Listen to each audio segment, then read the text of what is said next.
Salut, c'est Trado, je suis content de vous retrouver pour la mise à jour des zones d'accumulation rationnelle pour l'or et pour l'argent. On va commencer comme d'habitude par les actualités que j'ai trouvées pour vous et qui sortent des sentiers battus. Alors, première actualité donc pour vous, c'est un article qui vient de Wisdom Tree.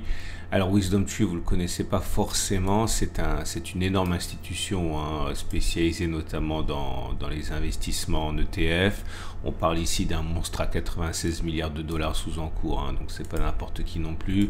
Et si on s'en tient à la dernière lettre qu'ils ont proposée, eh bien, l'objectif serait éventuellement pour l'or d'aller chercher la bagatelle de 2500 dollars l'once à mesure que le stress augmente sur la planète financière. Alors, c'est pas une certitude, c'est jamais une certitude. Il faut pas prendre ça comme un conseil en investissement. Wisdom Tree, comme tous les institutions financières, proposent des scénarios, mais en tout cas, dans le cadre d'une aggravation de la dégradation du dollar et de la récession et de l'inflation et enfin bon bref tout cet ensemble de scénarios assez délétères pour l'économie, et bien 2500 dollars l'once serait complètement à la portée de l'or. J'invite à regarder l'article comme d'habitude, bon c'est en anglais mais votre navigateur est capable de traduire ça.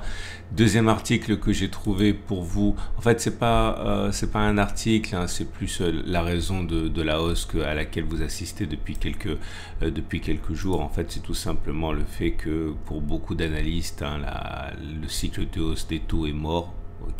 Parce que l'économie ne va pas si bien que ça et qu'il faut l'aménager, puis surtout parce que l'inflation semble sous contrôle. Et donc comme on sait que le dollar est entre guillemets l'ennemi de l'or, que lorsque le dollar monte, bien l'or baisse. Bien lorsque le dollar ne monte plus, il est faible actuellement, notamment à cause des prévisions de fin de hausse des taux. Bien l'or et l'argent en profitent. Ça c'est pour le contexte macro actuel. J'aimerais également vous proposer cet article en français pour le coup, et très bien fait comme d'habitude par Nicolas Perrin, qui reprend un article une étude de In Gold We Trust, la bible des analystes et des investisseurs en or, et qui explique et qui se pose la question des actifs qui devraient le mieux performer si la récession tant crainte arrive. Bien les compétiteurs sont nombreux, l'immobilier, l'or, le cash, les actions, etc. Et on va donc voir dans cet article l'actif qui sans doute performerait le mieux en cas de récession, et vous avez une idée sans doute de la réponse. Et le dernier article, alors celui-là je l'ai gardé pour la fin parce que c'est intéressant, parce que j'ai beaucoup lu, comme vous sans doute, par rapport à ce qui se passerait en août avec l'annonce officielle d'une monnaie des BRICS adossée sur l'or. Et bon, forcément, ça fait rêver certains.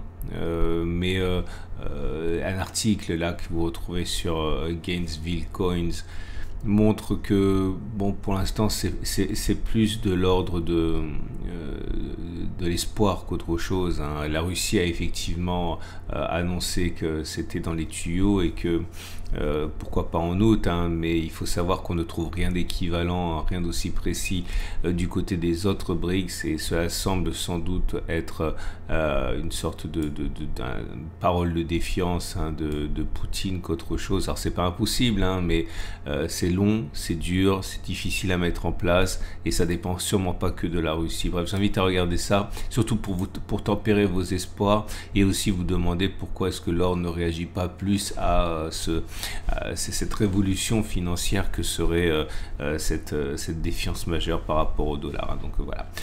On passe donc à l'analyse des zones d'accumulation rationnelle. Je vous rappelle que mon format vous est proposé par mes deux sponsors, Au Coffre qui vous propose d'acheter de l'or, de l'argent, et de pouvoir ensuite le stocker dans des coffres ou le faire livrer, hein, mais éventuellement le stocker à l'étranger comme en Suisse, hein, et vous avez la possibilité encore une fois d'interagir directement avec d'autres acheteurs via cette plateforme, vous permettant donc d'acheter, de vendre directement avec d'autres investisseurs. Et mon autre sponsor que vous connaissez également, Veracash qui vous permet d'acheter de l'or, de l'argent et d'y adosser une carte Mastercard, tout ce qu'il y a de plus classique. Donc si l'or voit son cours monter, eh bien tout simplement vous pouvez dépenser plus. C'est très pratique, c'est très novateur, j'en ai une. Bref, vous avez des liens en dessous de la vidéo pour découvrir ce que vous propose Aucoffre et Veracash. On passe à l'analyse des zones d'accumulation rationnelle. Avec l'or libellé en euros qui réagit fort bien à sa zone d'accumulation rationnelle des 17,46, 17,33. Je vous rappelle que ces zones d'accumulation rationnelle ne sont absolument pas, comment dirais-je, infaillibles, hein. Elles sont totalement faillibles, mais vous voyez quand même que lorsqu'elles sont identifiées, elles peuvent être quand même d'une utilité majeure. On reconquiert la 200, la M200 doucement, la tendance de long terme est donc on va dire globalement haussière, même si c'est pas évident. Vous avez la moyenne mobile à 50 périodes qui descend, donc là dans le long terme est haussière, mais la tendance de fond est baissière. Vous avez également la moyenne mobile dans les bougies Kinashi qui indique que pour l'instant on peut envisager une rémission, mais c'est pas non plus extrêmement haussier parce que vous avez une première bougie verte comme ça, mais elle a une mèche haute et une mèche basse, donc c'est plus du rebond technique que une inversion de tendance pour la hausse au moment où je parle. L'or libellé en dollars est dans une situation équivalente, hein. Le rebond technique a évidemment eu lieu. La zone d'accumulation rationnelle c'est 19,15, 18,96, tendance de long terme haussière, tendance de fond neutre parce qu'on est au-dessus de la M50 qui descend. On réattaque pour la énième fois la zone de résistance rouge ici. Pour la énième fois, je vous le montre également, avec une zone qui n'est absolument pas anodine, hein. Regardez, c'est la zone historique de résistance qui a été intraitable avec les cours depuis qu'elle a été créée en 2020.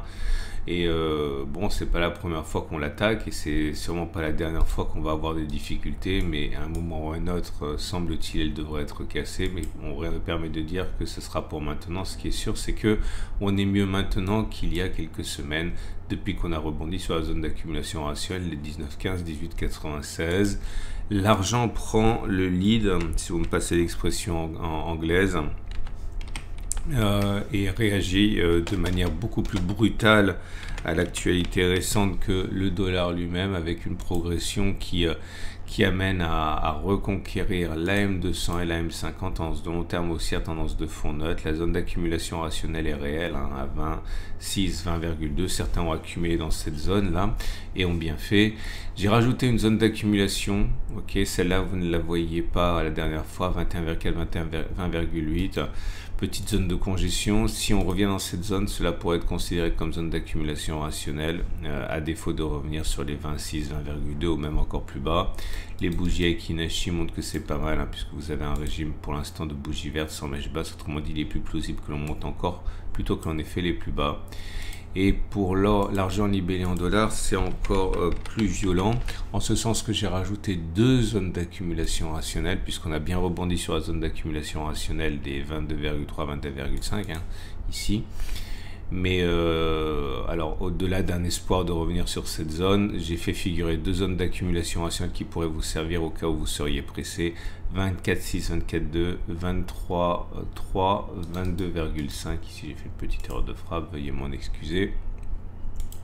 Et voilà où on en est pour les métaux précieux. Voilà. Il me reste plus qu'à vous souhaiter une excellente semaine. Je vous rappelle que ce format vous est mis à jour tous les mercredis et tous les samedis. Je vous rappelle également, parce qu'on me le demande souvent et je ne réponds pas parce que j'y pense jamais, mais si vous voulez découvrir le milieu de l'or, l'investissement en or, mes zones d'accumulation, comment je les trace, et puis surtout vous en inspirer pour tracer vos propres zones d'accumulation sur d'autres métaux précieux, si vous voulez savoir pourquoi je suis optimiste depuis des décennies sur l'or et sur l'argent, eh bien j'ai réalisé un petit module de formation il y a des années, mais rien n'a changé, c'est toujours la même méthode. Vous le trouverez pour une poignée d'euros à 11,95 €, autrement dit vraiment rien du tout par rapport à ceux qui se facturent dans le commerce en général. Vous retrouverez donc ça sur mon site. Il suffit d'aller sur Tradozer Trading ici. Ok, vous avez le lien en dessous de la vidéo de toute manière. Là, vous avez la bannière pour payer moins cher votre or avec Coffre. Vous allez sur les formations, là.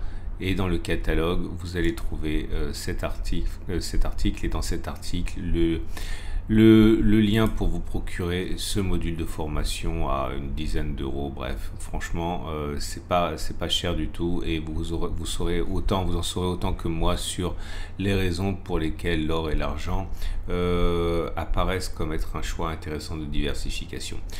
Je vous souhaite une excellente journée, je vous dis à samedi pour la mise à jour. Si vous avez aimé cette vidéo, bien pensez, si vous voulez bien, à la liker, c'est toujours bon pour moi et ça vous permet également de faire monter ma crédibilité sur YouTube, hein. C'est toujours quand même assez plaisant pour moi. Et également vous abonner à la chaîne YouTube pour ne pas louper les mises à jour à samedi pour une autre vidéo.